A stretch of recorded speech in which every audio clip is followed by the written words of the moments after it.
Perempuan manapun yang didarati kedua bola matanya pasti akan meleleh.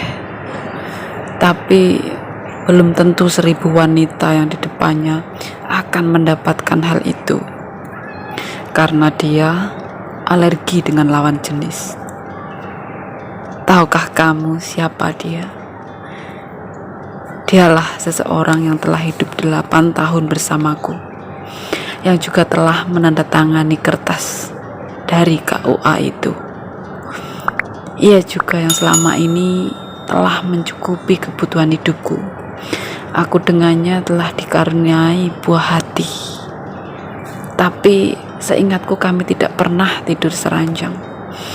Dari mulai menikah hingga tahun ke-8 ini. Jika ada yang bertanya, bagaimana aku bisa hamil? Jawabku, ya karena aku perempuan. Dan memang bukan dia ayah dari anakku ini. Aku tahu, dia juga tahu.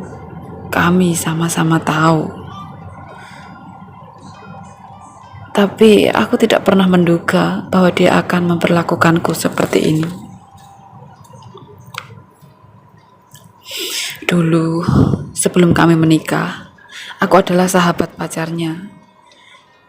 Tapi memang aku sudah menaruh hati kepadanya, walau dia tidak pernah mau tahu, dan juga tak pernah ku beritahu. Kupikir mereka akan sampai ke pelaminan, tapi ternyata takdir berkata lain. Sahabatku itu telah pergi bersama pria pilihan hatinya. Dan pria itu tak lain adalah pacarku sendiri.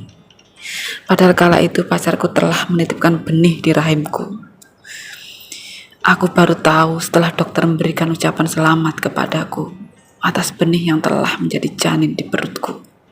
Aku hanya bisa pingsan.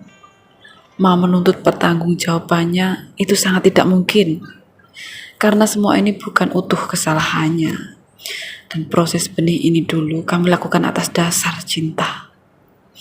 Lalu kejadian itu kuceritakan kepada pria yang sekarang menjadi suamiku.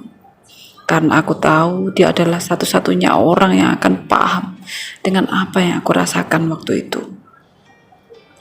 Tanpa aku bicara 2 kali, ia pun telah siap menjadi ayah dari bayi yang tak berdosa ini. Tapi dengan syarat,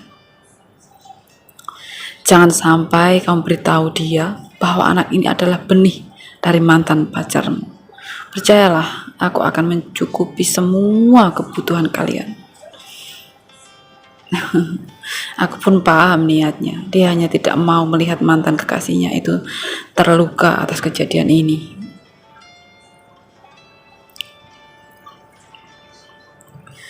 Ia tidak pernah betah di rumah, demikian pun aku. Mata kami hanya akan saling bertukar pandang saat aku sedang memberikan botol susu kepada anakku yang sedang di pangkunya. Itu pun dalam hitungan detik. Aku tidak pernah memasak untuknya. Dia juga tidak butuh masakan dari kedua tanganku ini.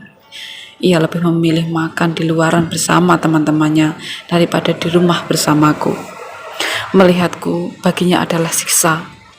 Karena aku yakin bahwa dengan adanya aku di matanya, pasti masa lalu itu kembali mengiris hatinya. Kami tak lebih dari 2 buah robot yang dipersatukan untuk mengasuh bocah ini. Dituntut untuk menyayanginya, menafkahinya, dan memenuhi semua kebutuhannya. Senyum-senyum kecil itu hanya akan muncul di celah-celah kebersamaan si buah hati ini saja. Sisanya hanyalah kepingan muka yang terlipat dan membeku. Kami tidak kenal apa itu amarah, apa itu cemburu, dan bahagia itu apa. Kami tidak pernah mengalaminya. Aku punya dunia sendiri, begitupun dengannya.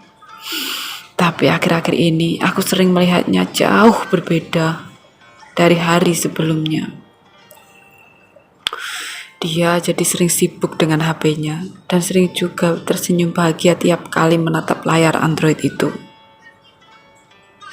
Pikiranku jadi mulai terjangkiti virus prasangka kepadanya.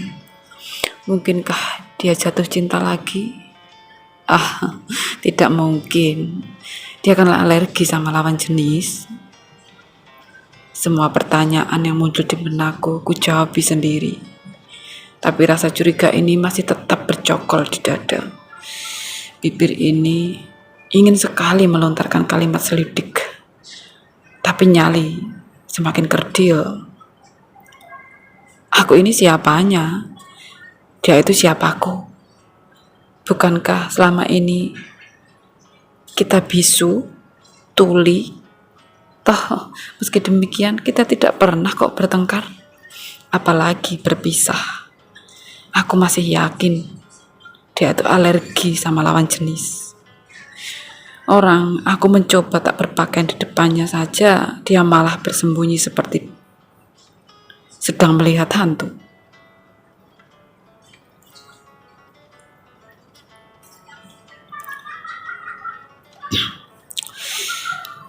Detik berubah menit, siang pun dijemput malam. Yang tersisa hanya gelap dan sepi. Sunyi menghampiriku.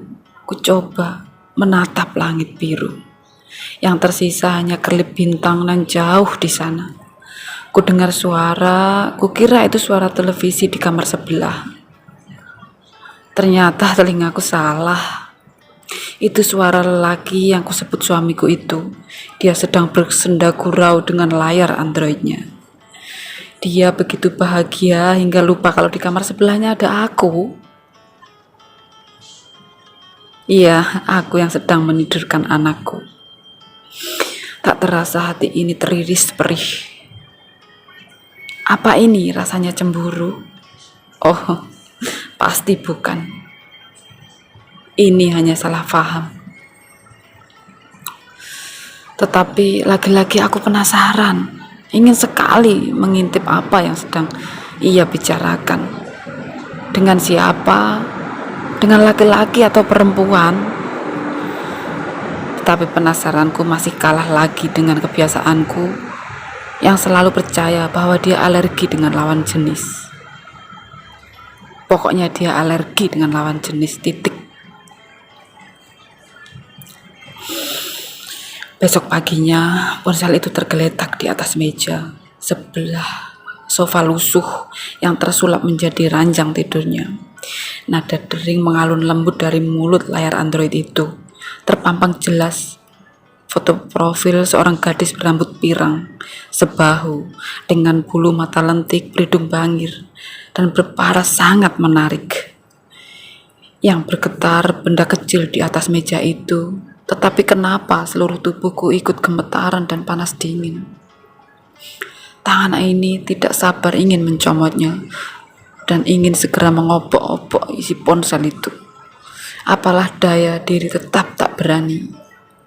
Hingga ponsel itu berdering untuk yang kelima kalinya. Kesabaranku pun hancur saat itu. Kurai HP yang bukan milikku. Kubaca tiap huruf pesan yang ada di dalamnya.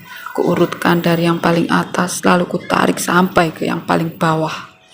Getaran-getaran dan panas dingin di tubuhku berubah menjadi bulir air yang mendidih dari ujung bola mataku. Aku masih tidak percaya dengan apa yang sekarang aku baca. Ternyata lelaki yang selama ini kuanggap robot, alergi dengan lawan jenis, telah jatuh cinta lagi dengan perempuan lain. Dan ternyata dia adalah sosok yang lembut, penyayang, dan penuh perhatian. Semuanya aku saksikan sendiri dengan kedua mataku. Layar Android ini saksi keduanya. Aku baru sadar apa itu cemburu dan apa itu sakit hati. Rasanya sakit sekali.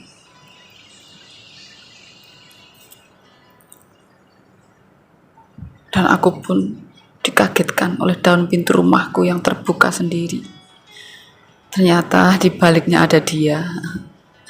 Matanya membulat, mukanya merah padam, bibirnya menganga. Dan dia adalah saksi ketiga atas kejadian ini. Hong Kong, 14 Desember 2017.